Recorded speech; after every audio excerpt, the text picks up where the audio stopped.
Thank you for tuning in to the Billionaire Belief Show. This is Dane, and I'll be your guide today.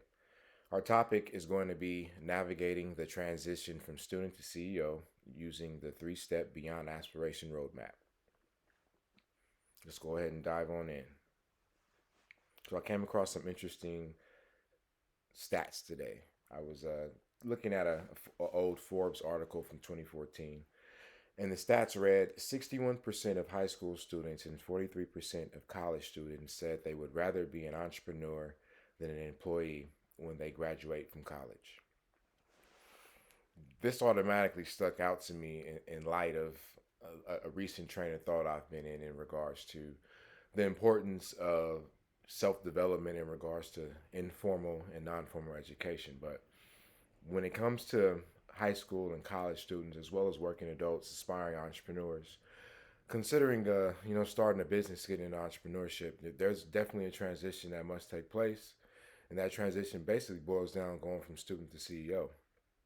So today, I just want to share some discoveries that I've made along the way that I know will help you identify a clear path to business success in light of all the mistakes that I made in the past.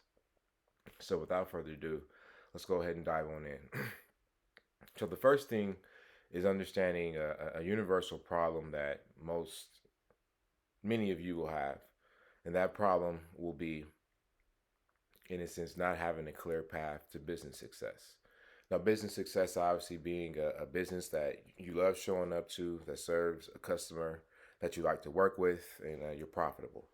So, with that being established, let's go ahead and talk about what it takes to make that happen in this regard, because the reality is if you don't have that clear path, what will typically happen is you'll begin to question if you have what it takes to make it to the point where you can identify what works so that you can move forward.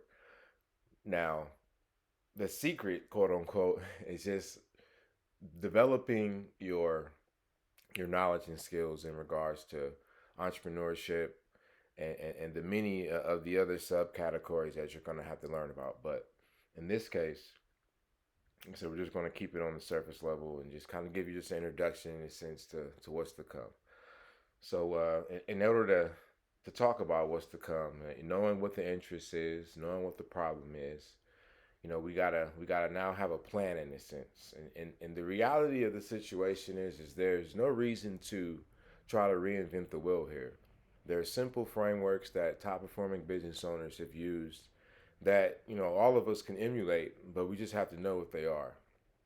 And so that's really the purpose of the three-step Beyond Aspiration roadmap, is just to help you clarify in a sense the path ahead so that you can stay focused, stay accountable, and ultimately achieve the goal that you set for yourself. Because again, if you're whether you're the high school student, the college student, or the working adult, the reality is any aspiring entrepreneur, you have the ambition, you have the drive, you have the initiative. It's just figuring out what to do and how to move forward. So that's really what I want to talk about today, and breaking down this basic roadmap for you to follow. So again, we're gonna with this plan, we're gonna in a sense clarify what it's going to take in order to make that transition. Give you some clarity, give you some foreshadowing in a sense, so that you can just be better prepared to go through this process, to go through this journey, and achieve your goals. So, in order to take your entrepreneurial vision past aspiration and on implementation, these are three simple steps you can take. So, step one, make the shift from student to worker. Step two, make the shift from worker to founder. And step three, make the shift from founder to CEO. That's the basic gist of the three-step Beyond Aspiration roadmap. Now let's go ahead and hop into the details of each step. So step one, make the shift from student to worker. Now, when it comes to making that first transition, student to worker, whether you're just getting out of high school, whether you're in college or just graduating from college, or you've been in the workforce for some years, these are just some basic steps you want to take in step one.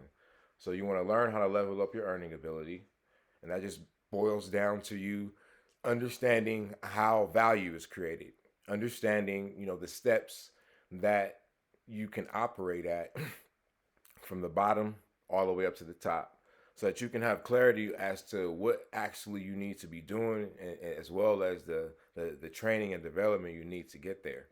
And so a good place to start when it comes to understanding leveling up your earning ability is just, again, understanding where you want to operate at. So you got implementation, you have unification, you have communication, and you have imagination. Those are the four levels from bottom to the top, with imagination on top.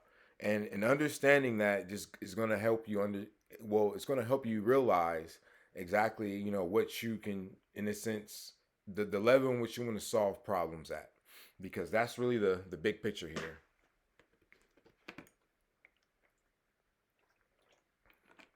You want to be a problem solver.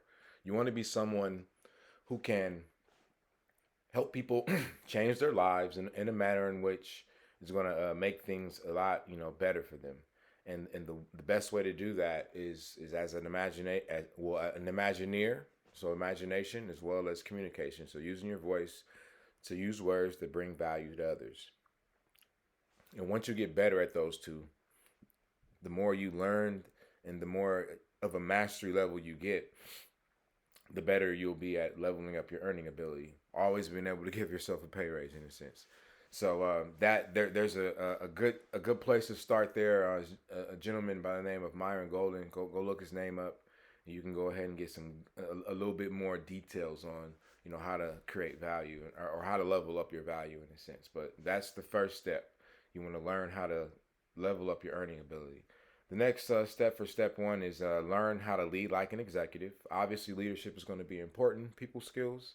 So you want to make sure that you're going to have the ability to interact with people in order to influence and inspire them to work together to produce a result that ultimately helps you achieve your overall goals in the business. Next, learn how to manage the universal parts of a business. This is the beauty of being an entrepreneur is kind of like having the ability to build, having the ability to create something. Take an idea, use your imagination, and something that's going to help people, life changing, in a sense, and then being able to bring that product to the global marketplace and bring that idea to life. So the best way of being able to do that is understanding the overall structure of a business. And no matter what the industry, no matter what you do, every business is the same in regards to structure. And a good place to start to learn about that structure, Donald Miller, he has a good book called How to Grow Your Small Business. And that's a good place to start in regards to learning, what the overall business system look like and what it's going to take to manage it. So that was step one. Make the shift from student to worker. Now step two, make the shift from worker to founder. This step is, once you've got step one completed, now you can go on ahead and go to step two, and this is where you're going to be able to commit to a business idea. Then you're going to research that business idea to find your niche in your community. And then last but not least, you want to start your business. So when it comes to committing to a business idea, it's really just picking something that you can see yourself working at, that also provides value to others, that you can get paid doing. That's really the basic gist of it. So whatever that is, just commit to that one idea. And like you said, always remember, you have the ability to obviously create as many businesses as you want, but again, don't make the mistake a lot of people make in regards to having all these ideas and not being able to, or starting one and then coming up with another and never really finishing anything. So in this case, just stick to one. So once you commit to that one business idea, then you want to start researching that business idea to identify your niche in your community. So niche just being like, something, a specific topic or category that you are going to be able to provide value in. And once you identify that, then obviously you want to start finding communities that kind of revolve around that niche, so that you can obviously have a place to share your message once you get started, which is the last step of step number two, which is to start your business. And when it comes to starting that business, as you'll learn in Donald Miller's book, you think of a business like an airplane, and over time, the size of your airplane is going to change because of the purpose of your business. But in the beginning, just think of it as a small plane, single engine prop, and you just, like I said, getting started. So you don't have to, have some, magnanimous structure and all the fixings and amenities, but just make sure that you definitely have a problem and a customer who has that problem, and then a solution or product to solve that problem. Whether that's a physical product or a digital product. But most importantly, once you have it, start. So that's step two, make the shift from worker to founder. Now step three, make the shift from founder to CEO. So this is like one of the areas that a lot of founders get stuck at, because they just never level up in regards to their skill set once they've started their business and they've got along on their journey. So again, you start the business, you get some initial success in most cases, but over time things start to taper off. In a sense, you start to lose some altitude from when you initially took off. And a lot of times, you just a lot of business owners, they kind of get stuck. Founders, they get stuck, at that same altitude, in a sense, moving forward, and they don't really understand what it takes to move forward. And what I've now discovered, and what you'll now know moving ahead, is that that last step is that the transition from founder to CEO, because that's the transition that the magic happens at. And what do I mean by the magic?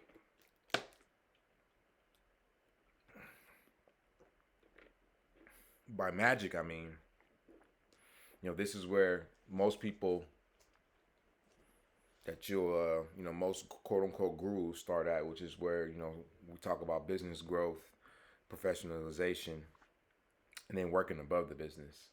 But now that you are going to have this information, you're going to now be able to prepare for that last day, which, and for most people, they don't really get the ability to do. So whether you're just getting started, you've been at it for a while, there's now is the best time to begin, or the best time to redefine what you're doing moving forward.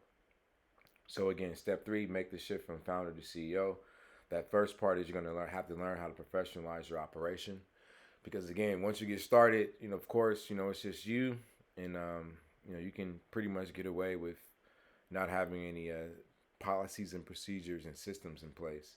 But as you grow and you bring on teammates, you're going to want to make sure you have certain policies and procedures in place, because you're going to want to make sure that the business can run without you, without your direct involvement or presence. But also, B, in order for it to do that, you want to make sure that your teammates have the information that they need to make the decisions that are going to need to be made. So the best way of making sure that happens is by professionalizing your operation. And that's just, again, making sure that you systematize your business systems, all the policies and procedures for the six parts of the business, the universal business system, in a sense. And that's something that you'll learn from Donald Miller's book. The next step for step three would be learn how to scale your business, and that's basically grow. So once you professionalize, you have systems in place, and now you start bringing on more teammates, that's going to allow you to start scaling more efficiently and effectively, because you have your systems in place, so you just pretty much have to provide people with training, and then they're off to do their job.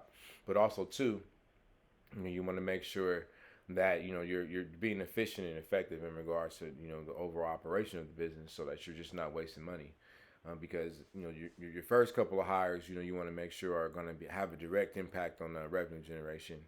But as you grow and as you bring on more teammates, you want to make sure that you have the systems in place to make sure things continue to, in a sense, your workflow. You want to make sure things continue to run smoothly.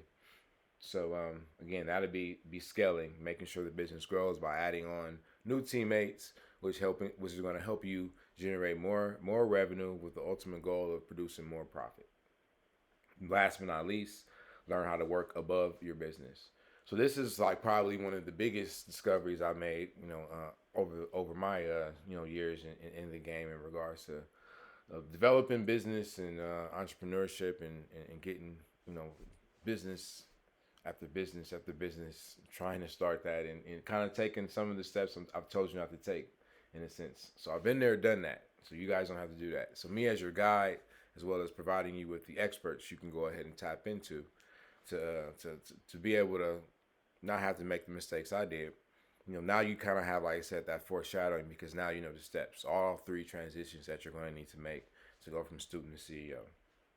So that last part of step 3, learn how to work above your business. That's where you're basically, you're not necessarily working in your business, or you're not working on your business. You're working above your business in regards to, finding new investors, bringing on, buying out competitors, and finding and establishing, in a sense, a succession plan, for the next step, for the next phase of your entrepreneurial journey. And so, those are, three steps, a clear path to business success. So these are, again, simple frameworks top performing business owners have used to produce the business success that you're after for your own business dream. So take this information, transform your dreams into actual action, so you can bring your business side to the light and make and see it exist in the global market space, because it is possible. Okay. And so again, to recap, the 3-step Beyond Aspiration roadmap. We got step 1, make the shift from student to worker. Step 2, make the shift from worker to founder. And step 3, make the shift from founder to CEO. So if you have any questions, feel free to reach out. Make sure you go to billionairebelief.net and download, a copy, of the Beyond Aspiration roadmap, so you can print it out, put it on your wall, and then check off the steps as you go along. I'll be here again as your guide to help you move forward, help you point out, the blind spots, and the blind corners, the potholes, so that you don't have to go over those again. Because again, the biggest problem that most people will have in your position will be, not having a clear path to business success, and because you don't have that path, you'll begin to doubt if you have what it takes to stick it out until you're able to identify a clear path, which you've done now, by just understanding what this roadmap is and the steps that you need to take to get through it. So on that note, happy hustling. This is Dane. I am your guide and here to help you make that transition from student to CEO. It's been a pleasure as always. Make it a great day. Peace.